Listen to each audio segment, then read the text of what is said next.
पढ़ा था 2.3 में अपने को इक्वेशन सॉल्व करना है। क्या सॉल्व करना है बेटा? इक्वेशन। यहाँ इक्वेशन सॉल्व करने के दो मेथड है। फर्स्ट मेथड का नाम क्या है? इन्वर्जन। एंड सेकंड मेथड क्या है बेटा? रिडक्शन। यहाँ से बोर्ड में मोस्टली हमेशा एक क्वेश्चन आता है।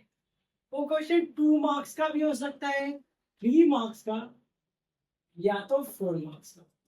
समझा बेटा? अच्छा, इन्वर्जन का फॉर्मूला क्या होता है बेटा? इन्वर्जन का फॉर्मूला होता है x equal A inverse B. Inversion का फॉर्मूला क्या होता है? x equal A inverse B.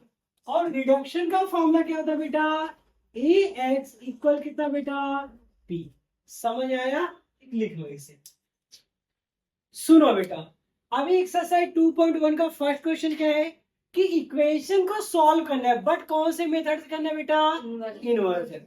10th में भी आपने इक्वेशन सॉल्व किया था, वहां पे 3 मेथड सीखे थे आपने, है ना? पहला क्या था अपना? इन इक्वेशन था, इक्वेशन को सॉल्व करना था 2 वेरिएबल, दूसरा क्रैमर रूल, और तीसरा क्या था? ग्राफ था। अब यहाँ पे भी इक्वेशन सॉल्व करना है मैट्रिसेस से, तो मैट्रिसेस के दो मेथड है। फर्स्ट अपने को क्या सीखना है? इन्वर्जन। अब इन्वर्जन में क्या करना है? सबसे पहले कैपिटल ए लिखने का। कैप्स ई क्या होता है? जो वेरिएबल है उसका कोफिशिएंट। मींस एक्स का कौन सा? एक्स का आगे कोई नंबर है कितना बेटा? 1। फिर वाई का आगे 2। फिर यहाँ पे एक्स का आगे क्या है बेटा? 2। और यहाँ पे कितना है? ये क्या हो गया? ए। अभी समझा? फिर क्या लिखने का? बी। इक्वल के इधर कौन सा कांस्टेंट नंबर है वो क्या होता है? बी। कौन सा नंबर है यहाँ पे? 2। और यहाँ पे बेटा? फिर क्या लिखने का? Caps x. कैप्स एक्स मतलब इसमें कौन कौन से वेरिएबल आए हैं? कौन कौन सा वेरिएबल है बेटा? एक्स और। समझ आया? अब इसमें फर्स्ट अपने को ए इनवर्स निकालना है। ए इनवर्स के बहुत सारे फॉर्मूले पढ़े थे, 2 मेथड पढ़े थे आपने। कौन कौन सा? एक पढ़ा था आपने एडजॉइन, एक क्या पढ़ा था? ट्रांसफॉर्मेशन। जो आपको इजी लगे उससे आप ए इनवर्स निकालो। क्यों निकालो? क्योंकि इसका देखो फॉर्मूला क्या पढ़ा था इसमें? X equal A inverse B. तो ए इनवर्स चाहिए कि नहीं चाहिए बेटा? नहीं समझा? तो ए इनवर्स निकालेंगे हम लोग, पहले निकालते हैं डिटरमिनेंट ऑफ ए। इनवर्स बेटा उसी का निकाल सकते हो जिसमें डिटरमिनेंट ऑफ ए क्या है? 0 नहीं है। तो कैसे निकालते हैं? इसका क्रॉस मल्टीप्लाई, 1 3 जा -2 2 जा कितना है बेटा? -1। तो यहाँ पे क्या लिखेंगे? Determinant of A is not equal 0, hence A inverse. समझा क्या बेटा इतना? अच्छा, अब क्या लिखेंगे? A11। A11 कितना भाई? 1। फिर M11। अब ये रिमूव, आपका ये रिमूव, बचा कितना? 3। फिर कैप्स A11, ये क्या होता है? -1 रेज टू 1 + 1 इंटू M11। 1 + 1 2 हो गया। इवन नंबर यहाँ 1 इंटू 3 कितना आ गया बेटा? फिर यहाँ पे क्या लिखेंगे? A12। A12 की वैल्यू कितनी बेटा? 2। फिर यहाँ पे M12, ए रिमूव, बचा कितना? फिर कैप्स A12 -1 की पावर 1 + 2, यहाँ पे M12, तो -1 इंटू 2, आंसर कितना गया बेटा? -2। फिर क्या बेटा? A21, 1 3 तो है नहीं। फिर नेक्स्ट आ गया 21। A21 कितना है आपका? M21। अब ए रिमूव, आपका ए रिमूव, बचे कितना? फिर कैप्ट A21 -1 की पावर 2 प्लस M, यहाँ पे -1 इंटू 2, ये भी कितना आ गया आपका? है ना? फिर क्या लिखेंगे आप? A22 की वैल्यू बेटा M22 कितना भाई? फिर कैप्स A22 -1 रेज टू 2 + 2, यहाँ पे या 1 इंटू 1 कितना आ गया बेटा? 1। नहीं समझा? फिर यहाँ पे क्या लिखेंगे आप? मैट्रिक्स ऑफ कोफैक्टर, ये ना बेटा?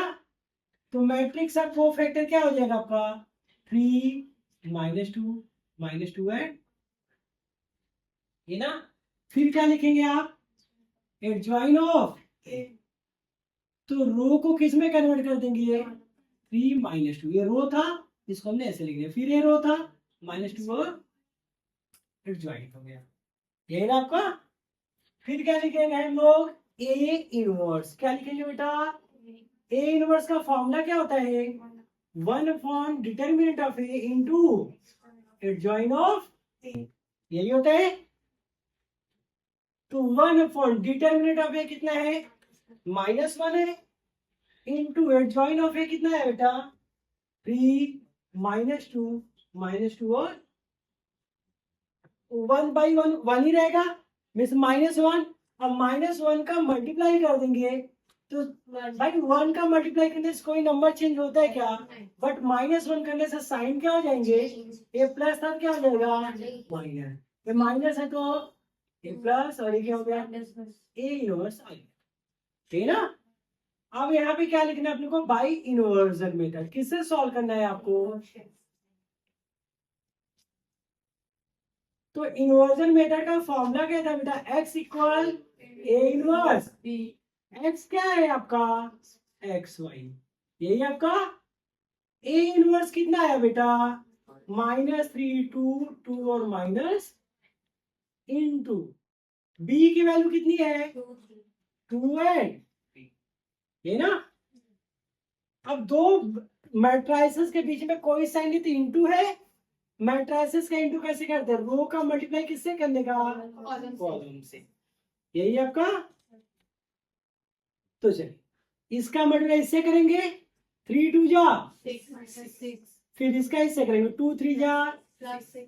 अब इस रो का इस कॉलम से कर दिया। अगर कोई कॉलम नेक्स्ट होता तो इससे का इससे भी करते, बट है नहीं तो इसका मल्टीप्लाई हो गया। फिर इस रो का मल्टीप्लाई इस कॉलम से करिए, 2 2 जा 4 एंड 1 3 जा, ये ना बेटा। तो यहाँ पे x एंड y, तो यहाँ पे कितना बचा? 0 और y, therefore अब कंपेयर कर दो तो x की वैल्यू कितनी आ गई एंड y की वैल्यू बेटा